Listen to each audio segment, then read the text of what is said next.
The low hum of the plane's engines was almost soothing, like a lullaby. Passengers relaxed in their seats, eyes drifting toward the windows, watching the endless sea of cloud stretch out beneath them. It was just another flight, another routine journey from New York to Los Angeles. At least, that's how it seemed.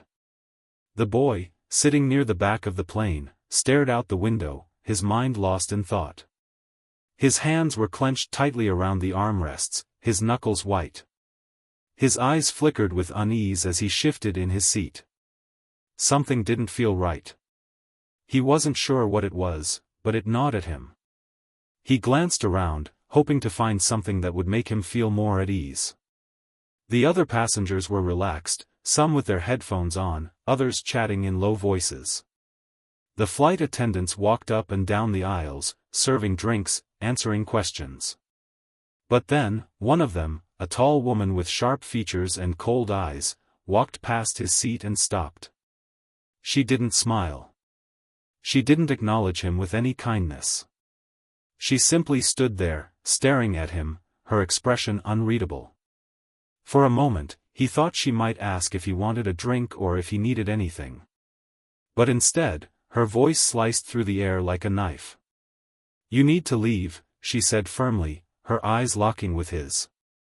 There was no warmth in her voice, no compassion. Just a cold command. The boy blinked, trying to process the words, but they didn't make sense. Leave? How could he leave?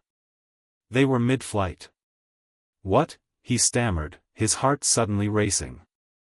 His throat felt dry, his palms sweaty. I don't understand.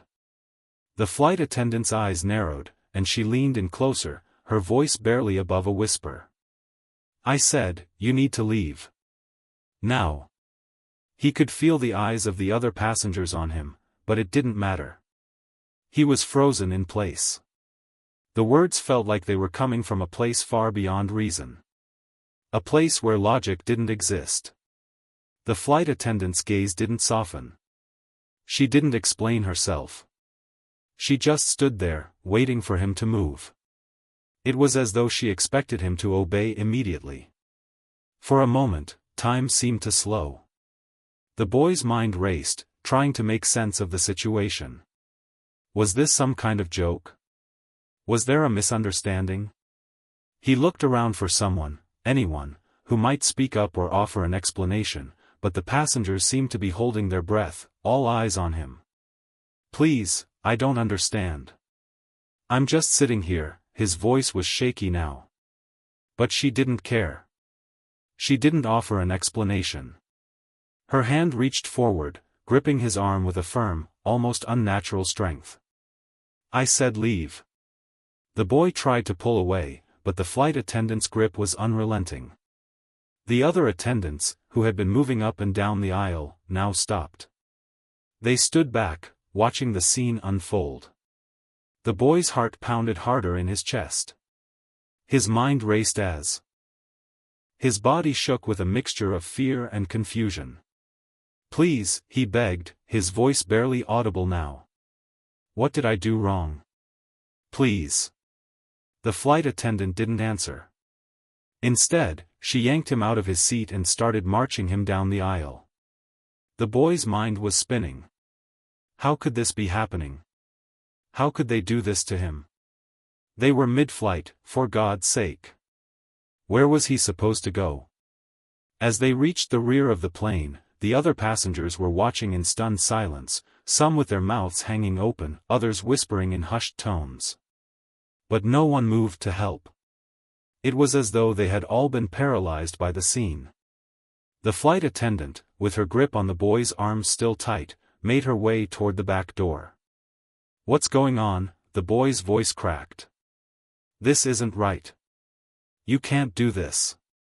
You can't just throw me off the plane. But she didn't respond. She only motioned for the door to be opened. The boy's stomach churned. He was about to be thrown out of an airplane. Was that even possible? He looked out the window as the flight attendant forced him toward the door. The sky was a deep, endless blue. Below them, He could see the sprawling landscape of the earth far beneath them, but none of it felt real. It all felt like a nightmare. He didn't know what to do, didn't know how to make sense of this madness. "Please, please don't do this." His voice broke as he tried to pull away again, but the flight attendant was strong, her grip unyielding. "You don't have to do this. I don't deserve this." But the door was opening now, and the wind outside rushed in with an eerie, cold howl. It was as though the world itself was rejecting him. His knees buckled beneath him as the door swung wide, the howling wind threatening to pull him out of the plane. The flight attendant's grip tightened, and before he could even process what was happening, she shoved him through the opening. The boy's heart stopped. There was no ground, no safety net. Just the open sky and a feeling of helplessness that threatened to consume him whole.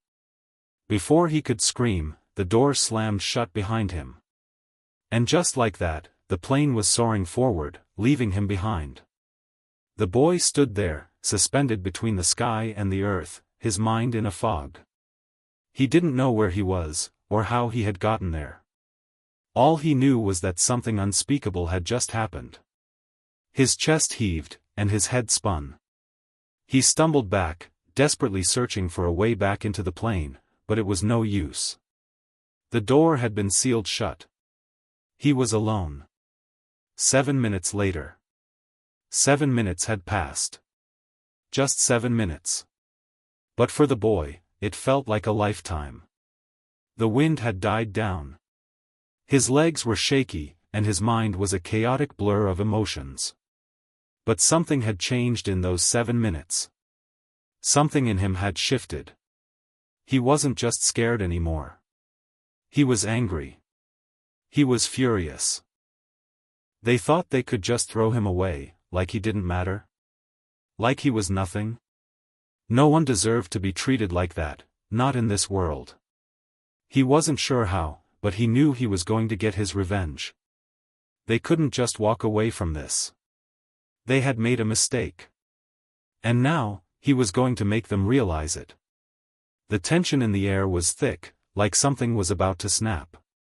What had seemed like an isolated, unbelievable act now felt like a deeper, more dangerous chain of events. The boy was no longer a victim. He was a force. And soon, the people on that plane would understand what it meant to mess with him. 7 minutes had passed. In that short time, the impossible had started to seem possible. The unexpected was beginning to feel inevitable. What had been a desperate act of punishment was now turning into something far darker, far more dangerous. Something that would change the course of everything. And just as quickly as it began, the story was far from over. The plane, soaring through the sky, had no idea what was about to unfold. The cold wind blew through his hair, stinging his skin as he stood alone in the vast expanse of the sky. He was no longer on the plane, and as much as he tried to make sense of it, his mind refused to cooperate. His heart pounded, and his breath came out in quick gasps. The fear he had felt moments ago had now morphed into something different. It wasn't fear anymore, it was a growing sense of betrayal, anger, and frustration. His palms were still sweating, his legs weak from the shock of what had just happened. He had been thrown out of the plane. A routine flight from New York to Los Angeles had turned into a nightmare, and the worst part was that no one had stepped in to help him. The flight attendants had acted like it was the most normal thing in the world, and the other passengers? Not a single one of them had said a word. How could they let that happen? As his thoughts spiraled, he staggered back, the reality of the situation settling in. He didn't know where he was, how high up he was, or even how to survive. For a brief moment, panic took over again. But then, something in him shifted. He couldn't just stand there, frozen in fear. He couldn't just let this happen to him without fighting back. They had thrown him off the plane. They had humiliated him. And now, it was his turn to make them feel the consequences of their actions. He wasn't going to just disappear into nothing. He wasn't going to be another forgotten story. 7 minutes.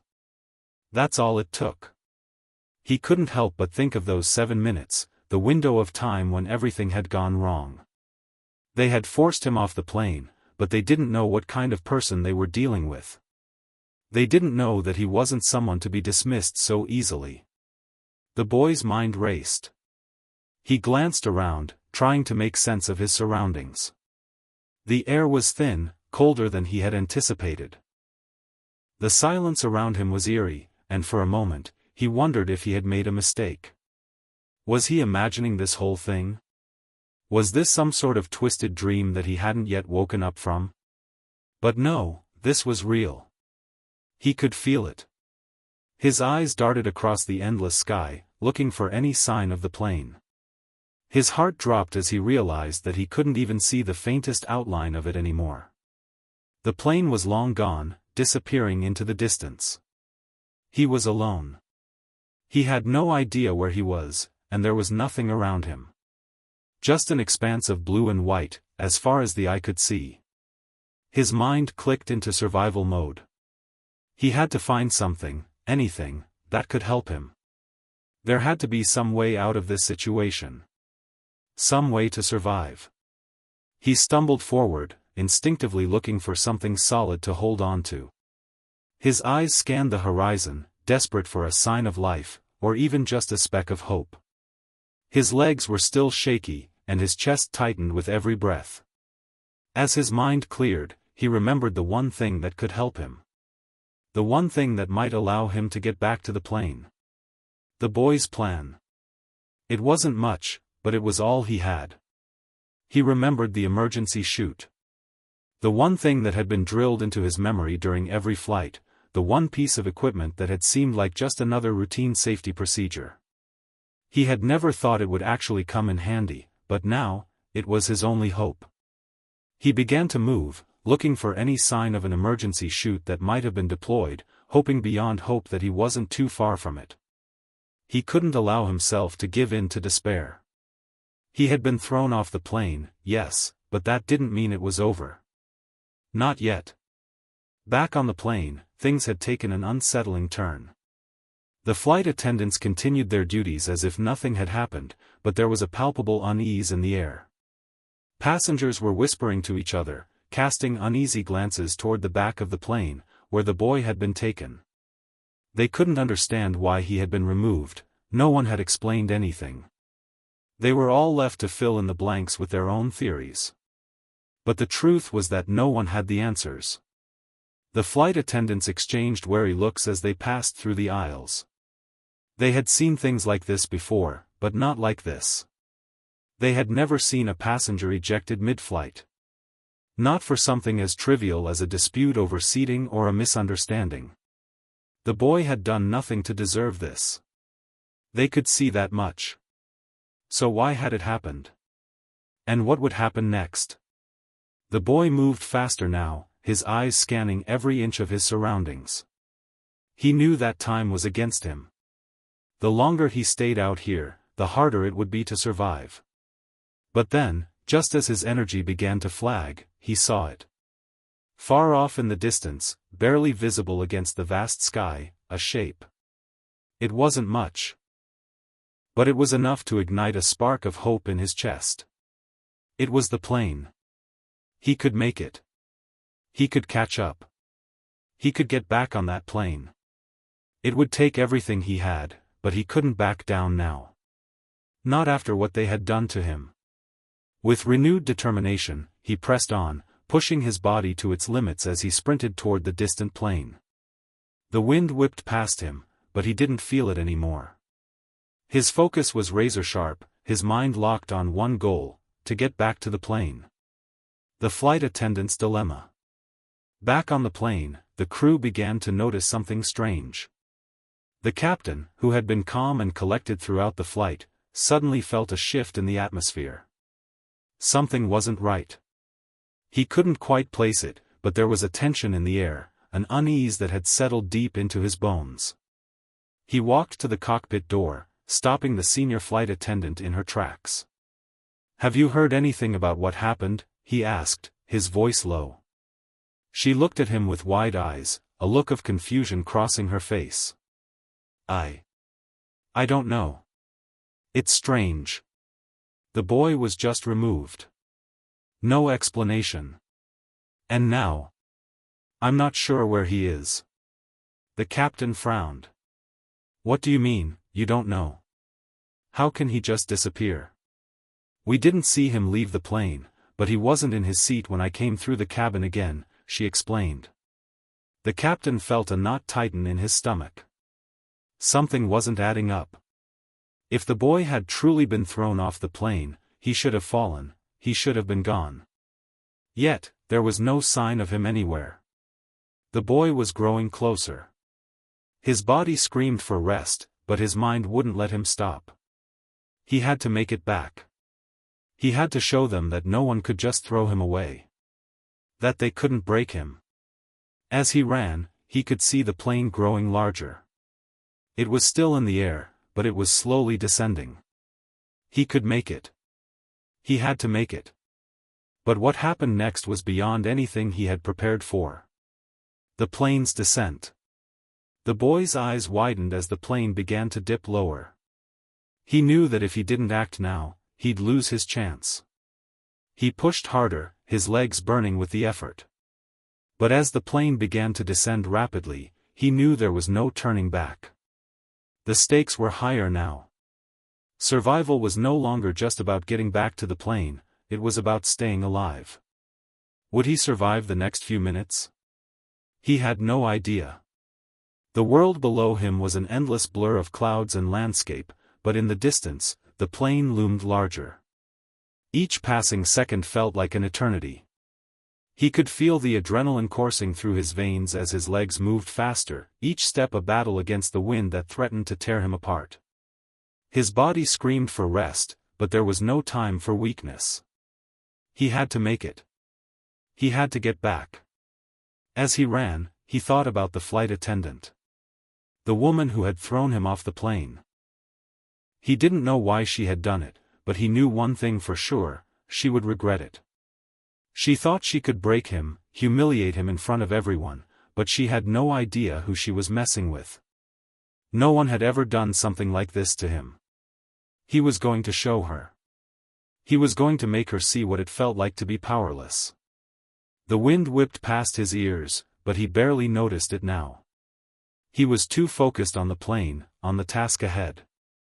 As he closed the distance, he could see the plane's descent becoming steeper. It was a race against time. If he didn't act soon, the plane would be too low to catch up with. His heart pounded, and his breaths came in quick, shallow bursts. Every muscle in his body burned with exhaustion. He felt as though he was reaching the end of his strength, but there was no turning back now. He wasn't just fighting for survival. He was fighting for justice, for the truth of what had happened to him. He had to get back to the plane. But then, something unexpected happened. The plane's rapid descent. Up above, the flight crew was growing increasingly anxious. The captain, who had been focused on his instruments, suddenly looked out the cockpit window. The plane's descent was too fast, unnaturally fast. His gut tightened with an unease he couldn't shake. Something was wrong. He quickly radioed the senior flight attendant. "What's going on back there? Is everything all right?" She answered in a strained voice. "Captain, we don't know. The boy. He's gone. No one knows where he is. We searched the cabin. He's not here." The captain's frown deepened. "What do you mean, he's gone? He was thrown off the plane, how could he disappear?" "I don't know, Captain. We've checked every inch of the plane, and there's no sign of him," she replied, her voice shaky. The captain's eyes darted to the controls, his hands moving instinctively over the dials. The autopilot had disengaged, the plane beginning its unsteady descent without command. He cursed under his breath. Something was deeply wrong. "Is the ground crew aware of the situation?" the captain asked. "They've been notified, but," she trailed off, unsure of how to proceed. The captain didn't wait for her to finish. He was already on the intercom, addressing the entire plane. Ladies and gentlemen, we've encountered an unexpected issue, and will need to descend quickly. Please remain seated and keep your seatbelts fastened. We'll update you as soon as we have more information. There was an unsettling murmur from the passengers, but the captain wasn't listening anymore. His mind was racing. There was no logical explanation for what was happening, but he knew something was terribly wrong. The boy. He had been thrown off the plane. But now, the plane was descending at an alarming rate. Could it be a coincidence? His stomach twisted as he looked out the window, searching for any sign of trouble in the sky. The clouds below him were thick, but the boy should be nowhere near them. The boy's chase. Back outside, the boy was struggling, but determination burned through every fiber of his being. The closer he got to the plane, the clearer it became that the plane wasn't just descending, it was plummeting. The sheer force of it hit him like a slap to the face. The plane was going down. It wasn't just trying to land, it was spiraling out of control. His heart skipped a beat. Was this his fault? Had his desperate attempt to get back onto the plane somehow caused this chaos? The thought made his stomach churn. He couldn't let it distract him. He had to focus. As he pushed forward, the wind tore at his clothes, and the cold cut through him like a knife. His fingers were numb, his legs barely able to carry him. But the plane, his only way back to the life he once knew, was still within reach. The closer he got, the more desperate he became. Every second felt like it could be his last. Then, as he reached the point where the plane should have been, something truly impossible happened. He saw a figure. It wasn't one of the flight attendants. It wasn't a passenger. It was a dark, shadowy shape moving against the backdrop of the sky. He squinted, trying to make sense of what he was seeing. As the shape grew larger, he realized with a jolt that it wasn't just any shadow, it was another person. Someone else had been thrown off the plane. The other passenger. The boy's heart raced as he closed the distance. There was no way he was the only one. His mind reeled.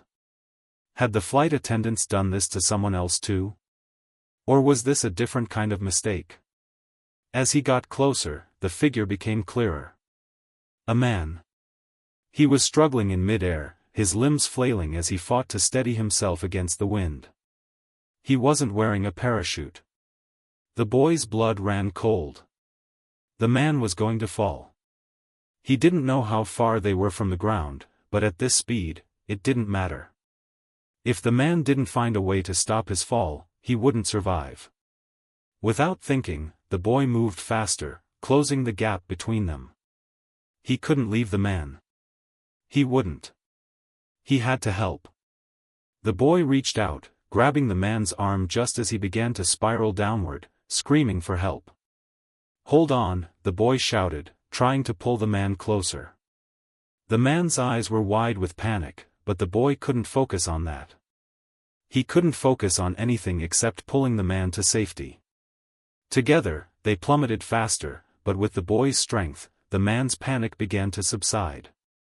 The boy couldn't do much, he couldn't make the fall stop, but he could steady the man, try to guide him through the freefall.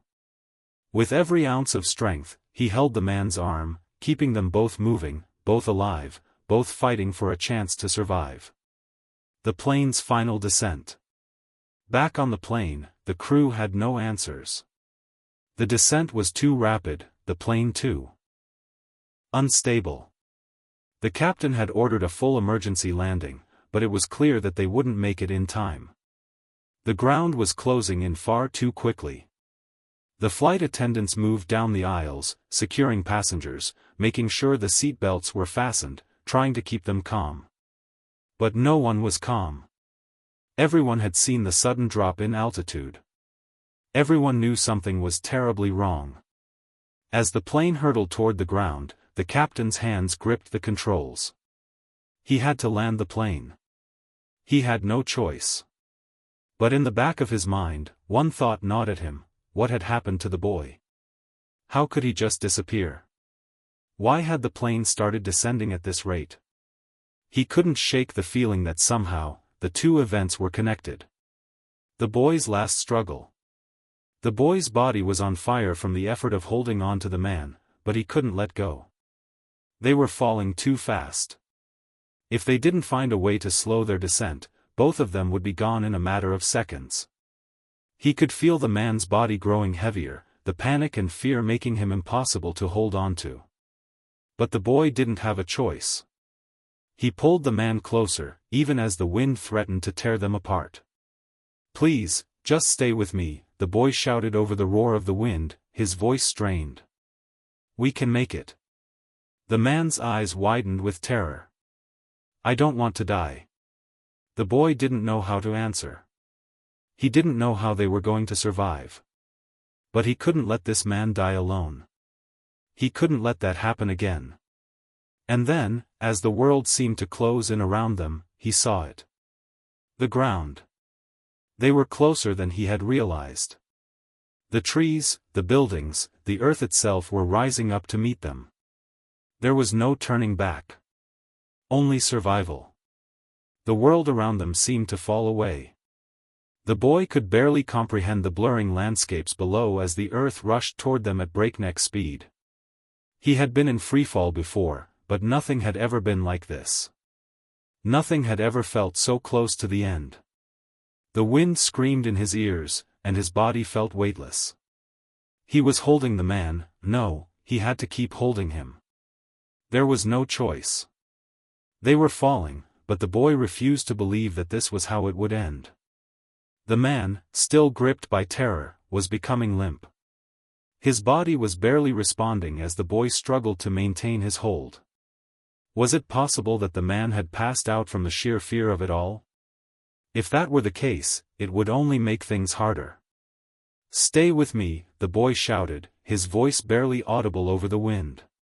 He was desperate now. They were getting closer. The ground wasn't a blur anymore, it was becoming clear. And as it did, the boy realized something terrifying: they were heading straight for a dense forest. There would be no way to survive this unless they managed to slow their fall, unless they managed to land with some shred of control. He thought back to everything he had learned about skydiving, anything that could help them. He had no parachute. Neither did the man. His options were slim. Come on, the boy screamed, trying to adjust their descent, trying to angle his body to slow them down. But nothing worked. The force of gravity pulled them faster, the trees beneath them becoming clearer, the earth growing more menacing. The last chance. He had to make a decision. Time was running out. His legs were sore from the effort of holding on to the man, and every passing second felt like an eternity. The boy's hands were numb from the cold wind, his body beginning to tremble from exhaustion, but he couldn't stop. But then, just as he was sure it was over, something incredible happened. He saw a glimmer of movement, something among the trees. A clearing? A structure? In a last-ditch effort to save himself and the man, the boy angled his body as much as he could, trying to steer them toward the structure. Anything that could break their fall. Anything that might give them a chance. The trees below loomed closer, their jagged branches like the claws of some monstrous beast. They were close, too close. The crash. The moment they hit the ground, it was a blur. There was no time to brace. No time to prepare. 1 second they were falling through the air, and the next, they crashed violently into the dense underbrush. The world exploded into a cacophony of noise, branches snapping, leaves rustling, and the earth slamming into them with brutal force. The boy's body slammed against the ground with such force that for a moment, everything went black. His head throbbed, his back screamed with pain, but he had to move. He had to check on the man. He tried to lift himself, but his arms felt like lead. His entire body ached. Blood trickled from his forehead, his vision blurry. But he couldn't afford to lie there. He turned his head and saw the man lying a few feet away, unmoving. His chest rose and fell, barely, his body twisted in unnatural ways. The boy crawled toward him, each movement feeling like a Herculean effort. "Hey! Hey, wake up!" the boy yelled, shaking the man's shoulders. The man didn't respond. Panic gripped the boy's chest, but he fought to push it away. He wasn't going to give up. Not now. Not after everything.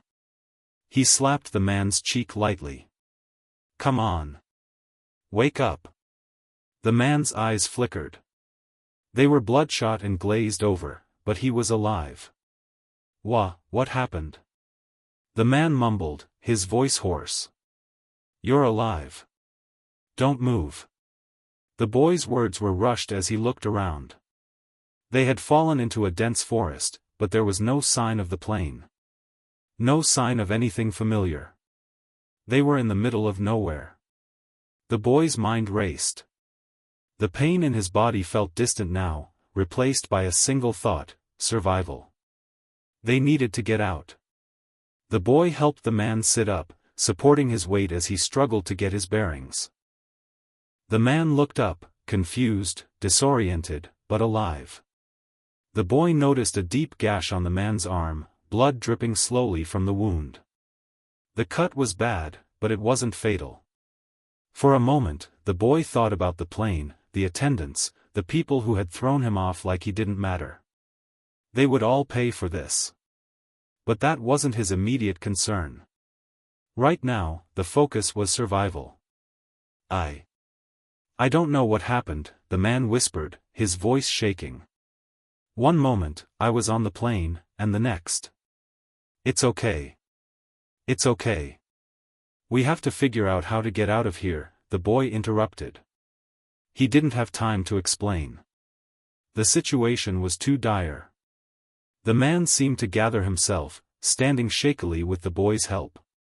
They were both still in shock, trying to piece together what had happened.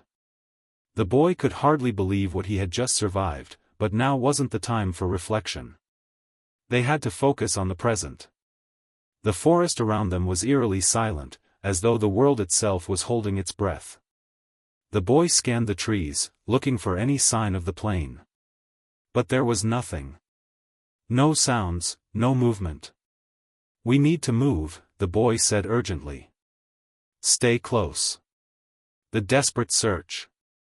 The boy helped the man to his feet, and together, they staggered through the underbrush.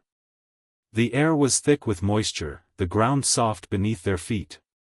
It felt like they were walking through a dream, or a nightmare, depending on how you looked at it. The forest seemed to stretch on forever, the trees towering above them like silent sentinels. They walked in silence, each step a painful reminder of what they had just survived. The boy couldn't help but wonder how long they had been falling, how long they had been unconscious. How far had the plane gone by now? Had it landed? Had anyone even noticed they were gone? The boy's mind was swirling with questions, but he pushed them aside. There was only one thing that mattered right now: finding a way out. Hours passed, at least, the boy thought it was hours. He had no way of knowing for sure. The sun had dipped behind the thick canopy, casting long shadows over the forest floor. The air was growing colder, and his body was starting to protest every step. The man, despite his injury, had managed to keep up, though his pace had slowed considerably. The boy kept a close eye on him, his concern for the man growing with each passing minute. Finally, after what seemed like an eternity, they came upon something unexpected: a clearing. A small, flat patch of land that seemed to have been untouched by the dense forest around it. At the center of the clearing stood a single, weathered building. The boy's heart skipped a beat. Was it a house? A cabin? Or something else entirely? They approached cautiously, the boy's nerves on edge. He didn't know what to expect, but he couldn't afford to ignore the possibility that this could be their chance for survival. The unseen danger. As they got closer to the building, the boy's instincts told him to stop. The hairs on the back of his neck stood up. Something didn't feel right. He stopped, motioning for the man to do the same. They stood still, listening. There were no sounds, no voices, no movement. But that only made it worse. In the dead silence, the boy felt the weight of the situation pressing down on him. Something was off. He squinted toward the building, trying to make out any details. But it was too far to tell. The man, still catching his breath, seemed to sense his unease. "What's wrong?" he asked, his voice barely above a whisper. "I don't know," the boy muttered, his gaze fixed on the building. "But I don't like it." He stepped forward slowly, moving with caution. Every instinct in his body was telling him to turn back, but he couldn't. Not now. Not when they were so close. With each step, the forest around them seemed to grow darker, more oppressive. The building stood like an ominous figure in the distance, and as the boy got closer, he could make out a faint outline of a sign hanging above the door. It was old, faded, and unreadable from this distance. The boy stopped again, his heart pounding. Something wasn't right. And the closer he got, the more he realized that the danger was only just beginning. The clearing in front of them was dead silent, almost too quiet. The boy's heartbeat pulsed in his ears as he surveyed the decaying building ahead. The man, still weak from the fall, was leaning against a tree, his face pale, eyes wide with suspicion. He wasn't saying anything, but his tense posture suggested that he, too, could feel the unease that weighed heavy in the air. They both stood motionless, their bodies stiff from the shock of the fall, yet neither of them made a move to break the silence. The weight of the moment hung over them like a storm cloud, threatening to burst. Every instinct told them to turn around and leave. Every instinct told them to keep moving through the woods, even if they didn't know where they were going. But the boy couldn't shake the feeling that this building held something important. Maybe it was a way out. Maybe it was their only chance for survival. "Are you sure this is the right place?" the man finally broke the silence, his voice hoarse and uncertain. The boy didn't answer immediately. He was still studying the building from a distance, eyes narrowing. The structure looked ancient, its once white walls now yellowed with age. The wooden door hung loosely on its hinges, creaking in the gentle wind. But despite the dilapidated state of the place, there was something about it that felt off. Like it wasn't just some abandoned cabin. Like it was hiding something. He turned to the man, swallowing hard. "I don't know, but we need to check. We don't have any other options." The man nodded. Though his expression was one of clear reluctance. He didn't have the strength to argue. "I'm not sure we should go in there. We don't know what's inside." "I know," the boy replied, his voice steady. "But it's better than standing out here." It was true. They couldn't afford to stay exposed in the middle of the forest. The sun was starting to set, and darkness would soon be upon them. They needed shelter, and if this building had any chance of offering that, they had to take it. The boy took a deep breath, feeling the weight of every decision pressing on him. Then he moved forward, stepping toward the old structure, his boots crunching softly against the dry leaves underfoot. The man hesitated, but after a moment, he followed. He was in no condition to fight, much less to argue further. As they reached the door, the boy pushed it gently. It creaked in protest but eventually swung open with a soft groan. The interior was pitch black. It was impossible to see anything. The boy's instincts screamed at him to be cautious, but his curiosity, and his desperation, pushed him forward. He stepped inside, and the musty smell of decay immediately hit him. The air was thick and stale, as if the building had been closed off for years. His eyes slowly adjusted to the darkness, and he made out the faint outlines of what looked like old furniture, tables, chairs, shelves covered in dust. "Hello?" he called, his voice echoing off the walls. There was no answer.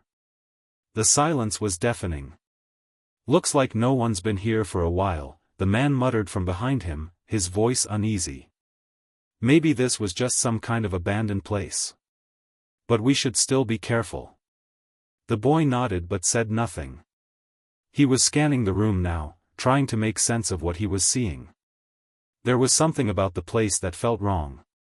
The furniture, though old and covered in dust, looked too well maintained.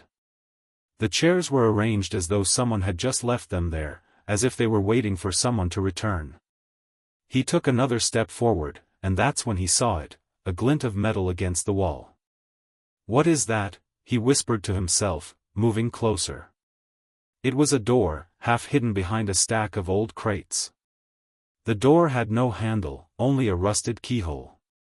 The boy reached for it instinctively, his fingers brushing against the cold metal. He felt a shiver run down his spine. It was as though the building was alive, its walls breathing with an ancient energy that he couldn't explain. "Hey," the man called from behind him. "Are you sure we should go in there? I don't like the way this place feels." The boy ignored him, focusing solely on the door. Something inside him told him that whatever was behind it was important.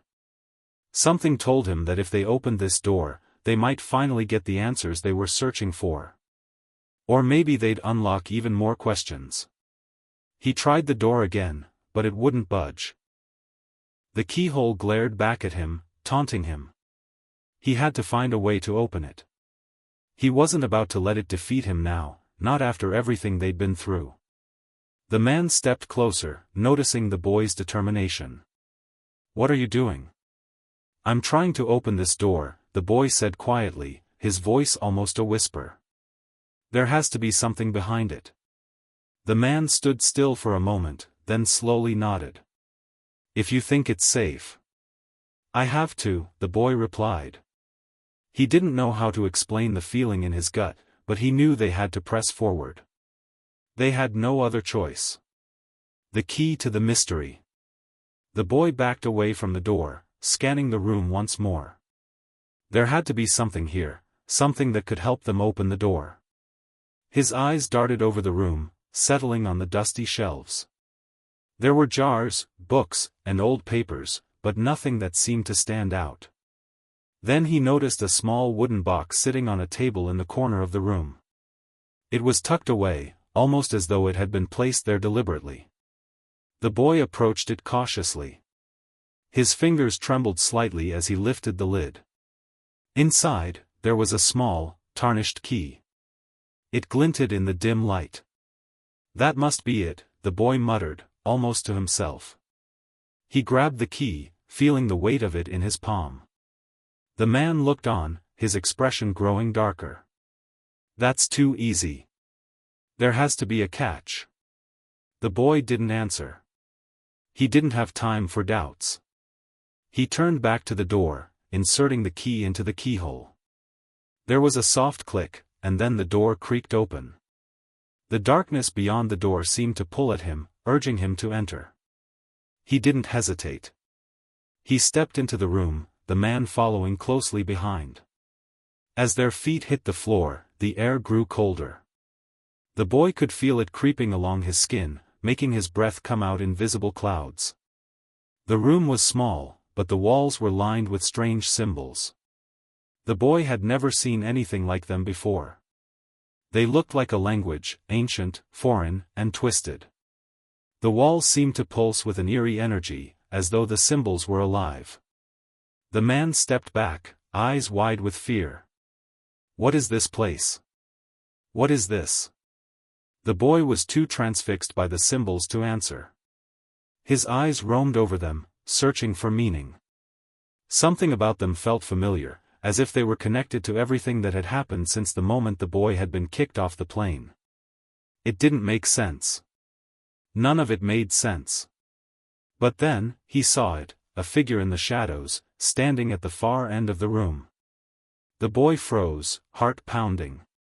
He couldn't make out the figure's features, but it was tall, looming, and seemingly watching them.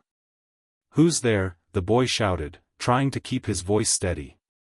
The figure stepped forward, and the boy's stomach lurched. He wasn't ready for what he saw. The figure in the shadows took a step forward, its tall, gaunt form emerging from the darkness. The boy's heart raced.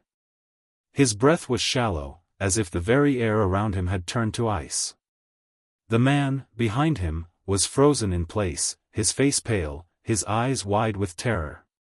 For a moment, the world stood still. The figure didn't speak. It simply stood there, its silhouette barely visible against the dimly lit room. The boy's mind screamed for answers, but his body refused to move. The boy opened his mouth, but no words came out. He swallowed hard, trying to calm the adrenaline that surged through his veins. The man shifted nervously behind him. "What is this?" the boy finally managed to choke out, his voice barely more than a whisper. "Who are you?" The figure didn't answer. Instead, it took another step forward, its presence somehow more menacing with each movement. The boy could feel his legs starting to shake, the fear clawing at him from all directions. But he refused to back down. He couldn't. Not now. He took a cautious step forward, his hand instinctively reaching for the man behind him, pulling him to stand beside him. There was safety in numbers, but even that was a fragile hope in this place. "Do you know who I am?" the boy asked again, his voice growing firmer despite the fear gnawing at him. Finally, the figure spoke. Its voice was low and raspy, but it carried a weight of authority that made the boy's blood run cold. "I know who you are," it said, its voice sending a shiver down the boy's spine. "I've been waiting for you." The boy's eyes widened. "Waiting for me? What are you talking about? What do you want from us?" The figure stepped closer, and as it did, the boy could finally make out its features. It was an older man, too old, in fact. His face was gaunt, his skin drawn tight over sharp bones. His eyes, however, were the most unsettling part. They were not human eyes, not by any means. They were black, devoid of any emotion, and they seemed to look straight through the boy, as though he were nothing more than a fleeting thought. "I don't want anything from you," the figure said, almost as if the boy's question had been irrelevant. "You are the ones who have sought me out. You are the ones who have uncovered the truth." The boy's mind spun. Truth? What truth? What did this figure know that he didn't? The man behind the boy stepped forward, his voice trembling. "What truth are you talking about? What's going on here?" The figure turned its head toward the man, and the boy could have sworn he saw a flicker of something almost like amusement, in the black depths of his eyes. "The truth is something you cannot comprehend," the figure replied softly. "But you are about to understand." The boy felt a cold knot form in his stomach. There was something far more sinister at play here than he had imagined. He thought back to everything they had gone through, the fall, the mysterious building, the key. But none of it made sense. How could it? They were standing in a room, with an eerie figure who knew more than he let on, and everything he thought he understood about reality was being turned upside down. The figure moved even closer, now standing directly in front of them.